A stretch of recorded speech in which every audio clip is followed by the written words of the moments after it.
11절을 함께 읽으면 좋겠습니다. 제가 먼저 13절 읽기를 시작합니다. 벳세메스 사람들이 골짜기에서 밀을 베다가 눈을 들어 괴를 보고 그 본 것을 기뻐하더니 수레가 벳세메스 사람 여호수아의 밭 큰 돌이 있는 곳에 이르러 선지라. 무리가 수레의 나무를 패고 그 암소들을 번제물로 여호와께 드리고 레위인은 여호와의 궤와 그 궤와 함께 있는 금 보물 담긴 상자를 내려다가 큰 돌 위에 두매 그날에 벳세메스 사람들이 여호와께 번제와 다른 제사를 드리니라. 블레셋 5 방백이 이것을 보고 그날에 에그론으로 돌아갔더라. 블레셋 사람이 여호와께 속건 제물로 드린 금 독종은 이러하니 아스돗을 위하여 하나요, 가사를 위하여 하나요, 아스글론을 위하여 하나요, 가드를 위하여 하나요, 에그론을 위하여 하나이며 드린 바 금 쥐들은 견고한 성읍에서부터 시골의 마을에까지 그리고 사람들이 여호와의 궤를 큰 돌에 이르기까지 5 방백들에게 속한 블레셋 사람들의 모든 성읍들의 수대로였더라. 그 돌은 벳세메스 사람 여호와의 밭에 오늘까지 있더라. 벳세메스 사람들이 여호와의 궤를 들여다본 까닭에 그들을 치사 50,070명을 죽이신지라. 여호와께서 백성을 쳐서 크게 살육하셨으므로 백성이 슬피 울었더라. 벳세메스 사람들이 이르되 이 거룩하신 하나님 여호와 앞에 누가 등이 서리요, 그를 우리에게서 누구에게로 올라가 할까 하고 함께 읽겠습니다. 전령들을 기럇 여아림 주민에게 보내어 이르되 블레셋 사람들이 여호와의 궤를 도로 가져왔으니 너희는 내려와서 그것을 너희에게로 옮겨가라. 아멘. 네, 오늘 아침에도 말씀이 들리는 은혜와 기도의 문이 열리는 은혜가 저 여러분에게 함께 있기를 축복합니다. 제가 고등학생 때 예배 시간에 그 누구보다 뜨겁고 열정적으로 예배했던, 찬양했던 한 친구가 있었습니다. 정말 방방 뛰면서 손을 들고 땀을 뻘뻘 흘리며 매번 매주 예배하던 친구였는데요. 그런데 제가 참 의아했던 것은 그 친구가 찬양을 마친 후 설교 시간에는 늘 졸았다는 것이었습니다. 왜 그랬을까요? 너무 열정적으로 찬양해서 에너지를 소모해서 그런 걸까요? 아니면 목사님의 설교가 너무 지루했던 것일까요? 특히 돌아보면 목사님의 설교가 그렇게 지루했던 거는 아닌 것 같아요. 혹시 하나님의 말씀을 대하는 태도에 문제가 있었던 것은 아닐까 생각해 보게 되었습니다. 찬양은 정말 기뻐서 내가 좋아해서 하는데 말씀은 정작 어떻게 보면 지루하고 내가 듣기 원하고 그런 원하는 말씀만 골라서 들었던 그런 태도가 있지 않았나 한번 생각해 보았습니다. 신앙은 태도다라는 말을 우리가 많이 하지 않습니까? 진정한 신앙은 행동보다는 태도에서 드러나는 것 같습니다. 위기나 어려움을 만났을 때 하나님을 어떻게 의지하는가, 또 하나님의 말씀을 대하는 태도로 신앙의 진면목이 드러나게 됩니다. 오늘 본문에 드러난 벳세메스 사람들의 신앙과 태도를 살펴봤으면 좋겠습니다. 그래서 우리의 신앙도 함께 점검해보는 시간 되기를 소망합니다. 7달 만에 언약궤가 블레셋 땅에서 이스라엘로 돌아왔습니다. 그것도 아무 사람들이 없이 제 발로 짐승들에게 실려서 돌아왔죠. 일을 하다가 이 광경을 목격한 벳세메스 사람들은 즉각 일을 멈추게 되었습니다. 언약궤가 돌아온 것은 정말 지금 이제 며칠 동안 보아왔지만 정말 하나님께서 살아계시고 하나님의 그런 놀라운 역사를 증거하는 그런 일이었기 때문에 그들은 참 기뻐하면서 그들이 해야 할 마땅한 일, 여호와께 제사를 드리게 되었습니다. 그런데 이 축제 현장 가운데 안타까운 비극이 일어나게 돼요. 19절 말씀 한 번 더 보시면 벳세메스 사람들이 여호와의 궤를 들여다본 까닭에 그들을 치사 50,070명을 죽이신지라. 여호와께서 백성을 쳐서 크게 살육하셨으므로 백성이 슬피 울었더라. 여기 5만 명이라는 게 이제 괄호에 있는데 5만 70명, 대부분은 이렇게 번역을 하는데 그 당시 마을에 이제 너무 그런 5만 명이 넘는 사람이 없었을 것이다. 이제 그래서 70명이라고 번역을 하기도 합니다.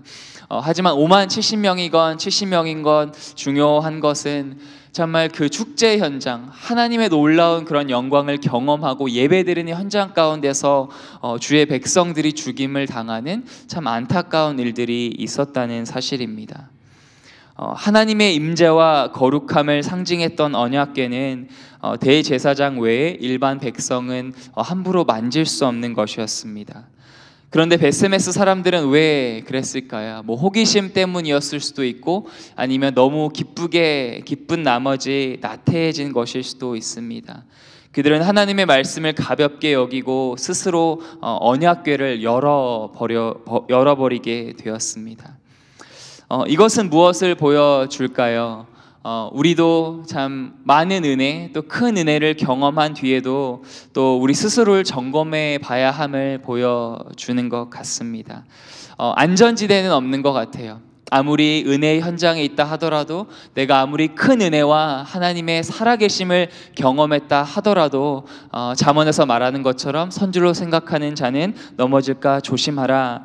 다시 한번 우리의 마음을 지키고 또 겸손해야 함을 보여주고 있습니다. 반면에 또 한 가지는 조금 더 근본적인 문제를 우리에게 보여주고 있습니다. 베스메스 사람들에게 예배는 있었습니다. 예배의 겉모습과 정말 그들이 해야 하는 정말 기쁨으로 예배하는 것은 있었는데 하나님을 경외함이 없었음을 우리는 볼 수 있습니다. 내일 본문인데요, 사무엘상 7장 3절에 보시면 그 사무엘의 말에서 그들은 아직도 하나님을 전심으로 예배하고 있지 않았습니다. 그리고 이방 신들을 섬기고 있었다는 것을 우리는 알 수가 있어요.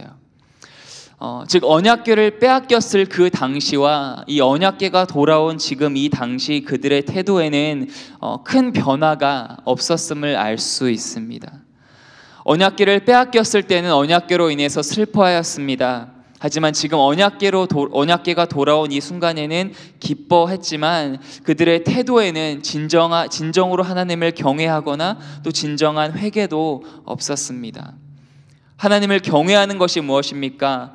경외라는 단어가 저한테는 조금 어렵게 다가오기도 하는데, 이것은 존경하는 마음에서 두려워하는 것 또는 공경하면서 두려워하는 것, 이렇게 정의를 하고 있더라고요. 조금 더 성경적으로 보면 하나님을 경외한다 하는 것은 두려워하는 마음과 또 사랑하는 마음이 공존하는 마음이라고 할 수 있겠습니다. 즉 하나님을 경외한다는 것은 하나님, 주권자 하나님, 정말 왕 중의 왕인 하나님을 전적으로 믿고 또 의지하면서 그분을 사랑하기 때문에 그분의 말씀에 순종하는 삶의 태도를 의미합니다. 때로는 우리가 사랑의 하나님은 사랑이시다, 물론 맞는 말씀이죠. 하지만 사랑의 하나님을 너무 강조한 나머지 정말 거룩하신 하나님, 공의의 하나님의 모습을 생각하지 못할 때가 있는 것 같습니다. 오늘 이 주의 백성들이 범한 그 죄, 이것이 반복되는 것을 우리는 성경에서 볼 수 있습니다. 사무엘하 6장에 보시면 다윗 왕 당시에 언약궤를 붙들어서 죽임을 당한 유명한 웃사의 얘기가 있죠. 또 초대교회 당시에 헌금 액수를 거짓말했다는 것 때문에 죽임을 당한 아나니아와 삽비라가 있습니다. 우리는 이런 말씀들을 읽을 때 때로 하나님이 너무하신 것 아닌가, 언약궤 한번 만졌다고, 거짓말 한번 했다고 어떻게 그렇게 죽이실 수가 있을까, 이런 생각이 드는 것 같습니다. 하지만 이 일들은 하나님의 거룩함 그리고 하나님의 말씀을 우습게 여기는 것이 얼마나 큰 죄인지 우리에게 보여준다고 생각합니다. 베스메스 사람들에게 예배의 겉모습은 있었습니다. 하지만 그들에게는 하나님을 경외하는 참된 예배자의 태도는 없었던 것 같습니다.